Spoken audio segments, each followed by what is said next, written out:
On September 9th, the gaming community was abuzz over the possibility of Sony showing off the new PlayStation 5 because the PS5 that's currently available is so easy to get and readily available. I can't wait for the next one to come, literally a year after it launched. What's that, Stu? Stick to the script? The PlayStation Showcase started off like a bad LSD trip mixed with woke coke. I don't know what the hell was going on, but I just know that it was supposed to be inclusive and somehow inspiring. Do you feel inspired right now? Are you feeling it?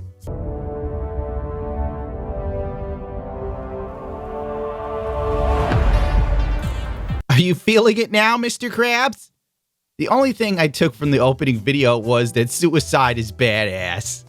After 2 minutes of non-stop what the f***, the showcase actually started. Within 4 minutes, a remake that I actually wanted appeared on the screen. Bestow my heart, I finally knew what the hype was about. I immediately put my head between my legs and began to kiss my ass goodbye. The level of hype in chat was immense, like the first time an attractive woman took off her clothes in your bedroom and climbed on top of you. And it wasn't a wet dream this time. It was real and it was happening. Then it ended very quickly and she was disappointed. But that's your story, not mine. As in all things Star Wars related though, I myself, as well as many other fans of this franchise, forgot for just a moment that this is modern Star Wars. It is made to basically antagonize you and make you miserable. It's just so they can cut you open, rub salt in the wound, and piss in your mouth and tell you you're a bigot. They have to ruin it. They have to kill your nostalgia. Within hours of the trailer dropping, Sam Maggs appears on the scene. I actually don't really know anything about K-pop. I'm not in the K-pop fandom. I'm not a part of the army. I have a ton of friends who are K-pop fans and I like some K-pop songs, but that's about the extent of my involvement with K-pop fandom. However, I want to say that I am a fan of K-pop fans because they're doing so much good through fandom. They're like mobilizing and undergoing all this like amazing political action, utilizing their fandom for good. What, are you retarded? I think a lot of you know what I'm talking about, like mobilizing on Twitter and TikTok to like mess with politicians. I think it's amazing that they're using their powers of fandom for the greater good. So I am a huge fan of K-pop fans. Keep doing what you're doing. It's amazing. Also, they all seem really friendly and open-minded. And then we... She is most famous for her physical assault in GTA 5, where literally everyone on the internet that didn't have Down syndrome laughed at her profusely. Somehow, she spun this into a career. She's now joining this gaming studio to help rewrite Knights of the Old Republic, because the script was such a mess the first time, right? I mean, it was only critically acclaimed. I mean, it only became canon. In my opinion, Maggs is the J.J. Abrams of the gaming community. She also posts amazing tweets on Twitter that you'd expect from a femcel fresh off of a bad Tinder experience or that r/Reddit dating for women.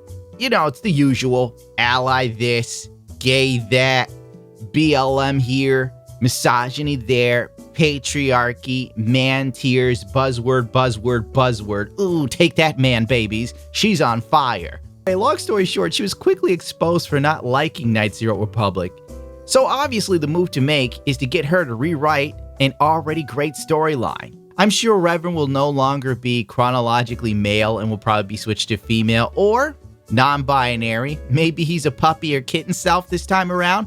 Ooh, I can't wait for those bug pronouns. I'm being facetious, but you get my drift. And basically, if people don't like the game or how it's rewritten or things will change, which they will be changed, she'll just basically run to Twitter and start screaming, insert buzzword here and bigots over there. The internet echoed my sentiment. The jubilation went to defeat quite quickly.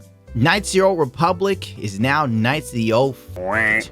Next up, we have a trailer for some cute Asian girl who hacks and slashes things. Eve Shift Up.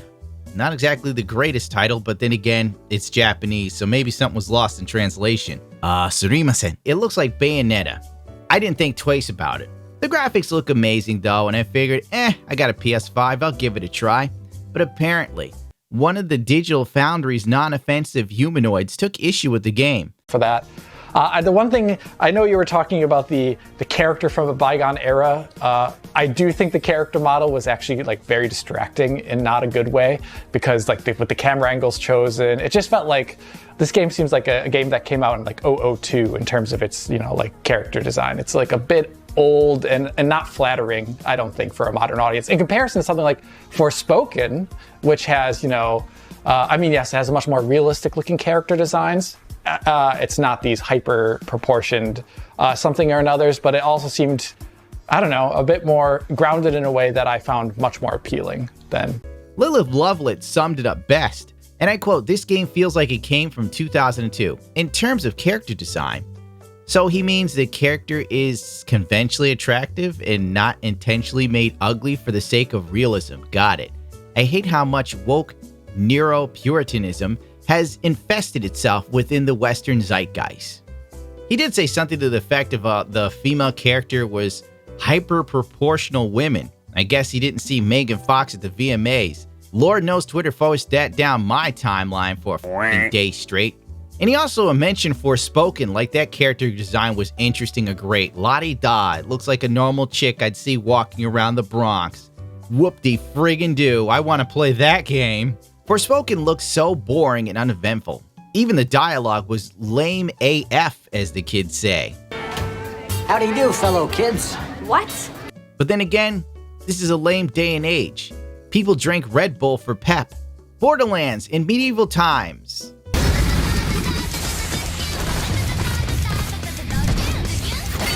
Next! Honestly, the only thing interesting here was the music. So I'd probably play the trailer again, figure out the lyrics because they're in Japanese, and then find the song and never look at this game again. Oh, the Forespoken trailer. Speak of the lame devil. I'll let you in on a secret, but I'm a pretty big deal. Real big deal. We are getting out of this city, Homer. I promise we'll go somewhere that loves cats. No more fights. Clean air, bright skies.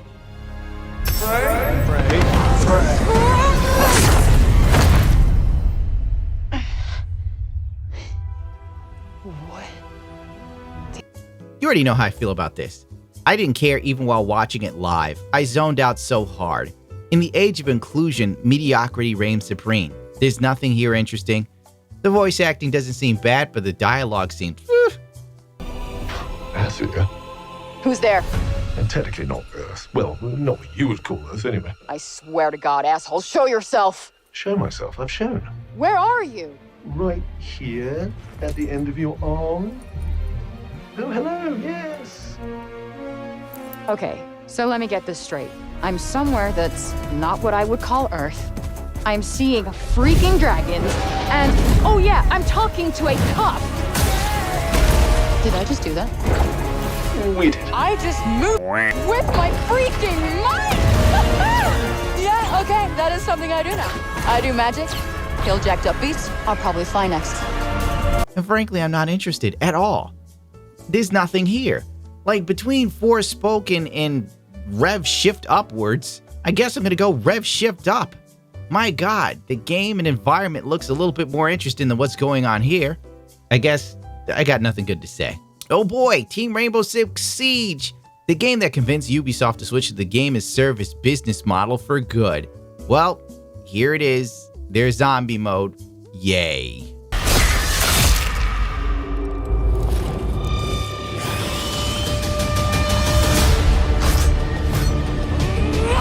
If we want a shot at tomorrow, we will move as one. We will think as one. We will do whatever it takes. I like to take this moment to say, you Take Two. And the horse you rode in on. In a move that I would only call Todd Howard-esque, which is what we should call any game that comes out more than like twice. Another GTA 5 release. This game has literally been neck and neck with Skyrim for releases. Ugh, I can't, dude. I can't. Another GTA 5 release. How the hell am I supposed to make this funny? There's nothing funny here. The game came out in 2013. Bro, it's almost 10 years of re-releases. Put down the pipe, Take-Two. Oh my god. It's almost as if the CEO Strauss Zelnick, who literally looks like a goddamn lizard person at this point, the man can't even laugh without it seeming weird and strange. With our customers, and consumers come by too, but mostly because the food is good at our booth.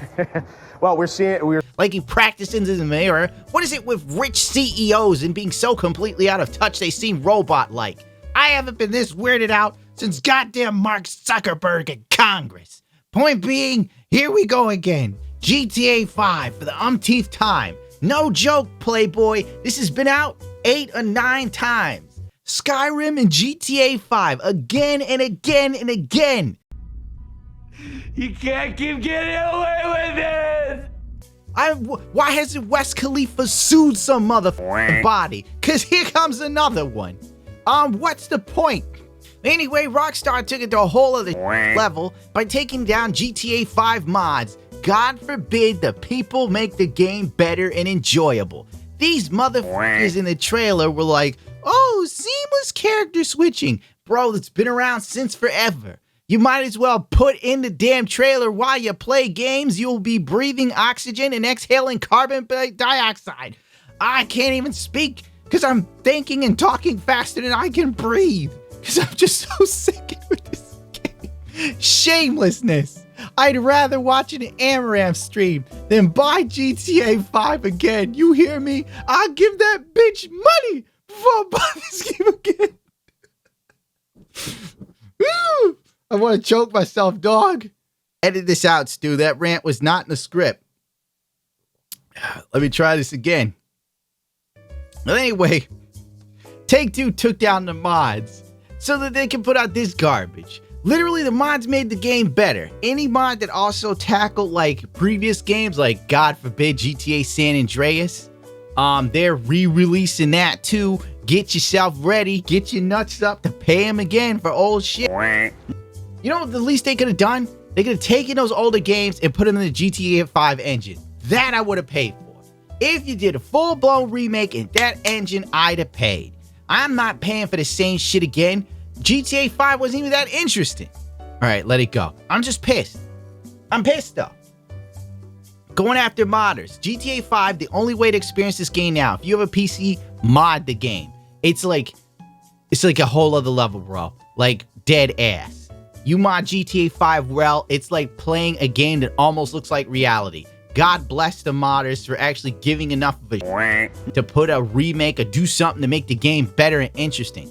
GTA 5 has made like $1 billion, and these ass can't even do anything to make the game slightly better. It's literally a PC port to the PlayStation 5.